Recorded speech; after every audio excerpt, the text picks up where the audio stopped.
Hello everyone, welcome back.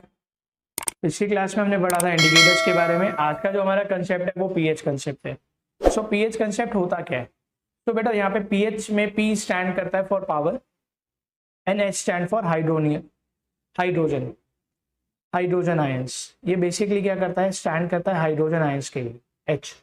सो pH कुछ नहीं है, ये बेसिकली सिंपली नंबर है और ये हमें इंडिकेट करता है कि whether the solution is acidic और बेसिक। जैसे इंडिकेटर्स था वो हमें बताता था कि कोई सब्सटेंस एसिड है या बेस है, उसी तरीके से कोई सॉल्यूशन एसिडिक है या बेसिक है, ये हमें सिंपली कौन बताता है? पीएच। ठीक है, सो ये हमें कैसे पता चलता है? पीएच स्केल से पता चलता है।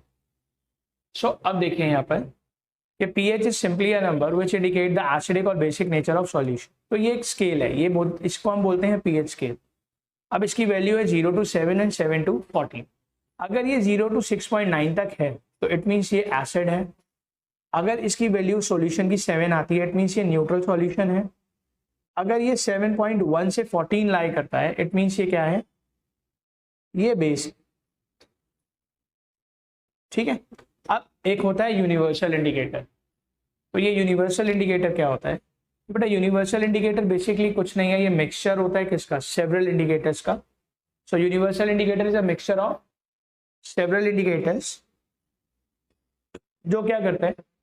इसका काम है डिफरेंट कलर्स को शो करना डिफरेंट कंसेंट्रेशंस पे। किसकी? हाइड्रोजन आयन के सॉल्यूशन में कितने हाइड्रोजन आयन है उसके अकॉर्डिंग ये डिफरेंट कलर्स को शो करेगा और ये बताएगा कि कोई सब्सटेंस एसिडिक है या फिर बेसिक है। ठीक है, पीएच पेपर को यूज किया जाता है फॉर मेजरिंग पीएच, जो मैंने भी आपको ये बताया। अब यहाँ पे देखो, अगर कोई वैल्यू 0 to 4 लाई करती है किसी सॉल्यूशन की, इट मीन्स वो क्या है? Strong acid. ऐसे मीन्स वो क्या है? आपका स्ट्रॉन्ग एसिड है। और अगर 4 to 7 या 6.9 आती है तो इट मीन्स वो हमारा कौन सा एसिड है? वो हमारा वीक एसिड है। अगर वैल्यू 7 आई इट मीन्स वो क्या है? कौन सा सॉल्यूशन है? न्यूट्रल सॉल्यूशन है, ना ही वो एसिड है और ना ही वो बेस है। अब 7.1 to 14 तो वो कैसा हुआ? बेस। अब 7 to 10 के बीच में आ रहा है इट मीन्स वो कैसा है? वीक बेस है। और जितना ही न्यूट्रल से दूर जाएगा उतना ही क्या हो जाएगा? स्ट्रॉन्ग बेस हो जाएगा। ठीक है बेटा, सो पीएच पेपर यूज करते हैं फॉर मेजरिंग पीएच। अब एसिड में हमने पढ़ा था कि basic acid form hydronium ion, क्योंकि भाई एच क्या होता है? वाटर के साथ कंबाइन करके क्या बनाता है? Hydrogen ion, hydronium ion. तो बेटा जितनी ज्यादा वैल्यू हाइड्रोनियम आयन की होगी किसी भी सॉल्यूशन में, बेटा higher the hydronium ion concentration lower is the pH value, उतनी ही पीएच वैल्यू कम होगी और वो सब सॉल्यूशन क्या होगा? एसिडिक। और वो सॉल्यूशन क्या होगा बेटा? एसिडिक होगा। समझ आया? एक बार फिर बता देता हूँ कि higher the hydronium ion concentration, जितनी हाइड्रोनियम आयन की कंसेंट्रेशन होगी ज्यादा उतना ही कम पीएच होगा। इट मीन्स वो क्या होगा? उतना ही स्ट्रॉन्ग एसिड। ठीक है, अब नेक्स्ट इंपॉर्टेंस ऑफ पीएच, कि हम पीएच का क्या इंपॉर्टेंस है मेरी। कहता है इंपॉर्टेंस ऑफ पीएच। अब वो कई बार क्वेश्चन आता है आपको एग्जाम में कि human body work in the pH range of, कहता है इंपॉर्टेंस ऑफ पीएच, कहता है our body work with in the pH range of 7 to 7.8। जो ह्यूमन बॉडी है ना बेटा, वो 7 से लेके 7.8 तक है, 7.0 to 7.8 के बीच में हमारा क्या रहता है? ह्यूमन बॉडी, आपका मेरा पीएच रेंज रहता है। कहता है when the pH range of rain water is less than 5.6। अगर पीएच किसी का भी, बारिश के पानी का अगर पीएच 5.6 से कम हो गया तो इसी को हम क्या बोलते हैं? Acid rain. इसको हम क्या बोलते हैं? एसिड रेन बोलते हैं। ठीक है, अब टूथ डिके की बात करते हैं। टूथ डिके कहता है टूथ डिके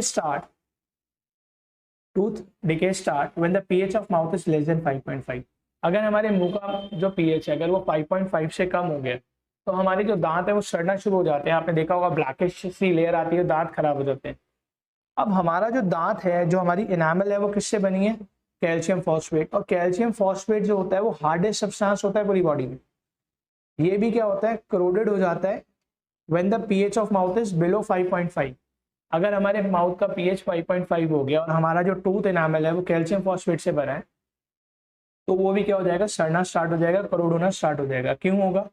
क्योंकि जो हम खाना खाते हैं उसमें क्या हुआ, कुछ फूड पार्टिकल्स हमारे माउथ में रह गए और शुगर पार्टिकल्स, तो ये क्या करते हैं, जो बैक्टीरिया को प्रेजेंट करेंगे, कहता है bacteria present in the mouth produce कर देगा वो एसिड, और वो एसिड आपके दांतों को खराब करना शुरू करेगा। The bacteria present in mouth produce acid by degradation of sugar and food particles remaining in the mouth. अभी मैंने आपको बताया कि भाई वो बैक्टीरिया कहाँ से आया, जो फूड पार्टिकल्स रह गए थे, अब उस फूड पार्टिकल्स ने क्या करा, प्रोड्यूस करना स्टार्ट कर दिया एसिड। अब उस एसिड की वजह से क्या हुआ, हमारे दांत में बैक्टीरिया अपना वर्क करेगा, एसिड वर्क करेगा और हमारे दांत को सड़ा देगा। Acidity in the mouth increases and lead to the tooth decay. अब एसिडिटी क्या हुई, बढ़ गई और उसने क्या करा, टूथ डिके स्टार्ट कर दिया। अब इससे कैसे बचा जा सकता है टूथ डिके से? अब बेसिकली हम रोज सुबह टूथपेस्ट करते हैं। सो टूथपेस्ट क्या होता है, वो बेसिक होता है नेचर में। जब वो एसिड के साथ हमारे माउथ में कंबाइन करेगा, काउंटरैक्ट करेगा, तो उसके इफेक्ट को कम करेगा और हमारे दांतों को खराब होने से क्या करेगा, टूथ को बचाएगा। ठीक है, so that's all about your concept, pH concept. Hope so आपको समझ आया तो वीडियोस को ज़्यादा से ज़्यादा लाइक, शेयर और कमेंट कीजिए। ठीक है, बाय।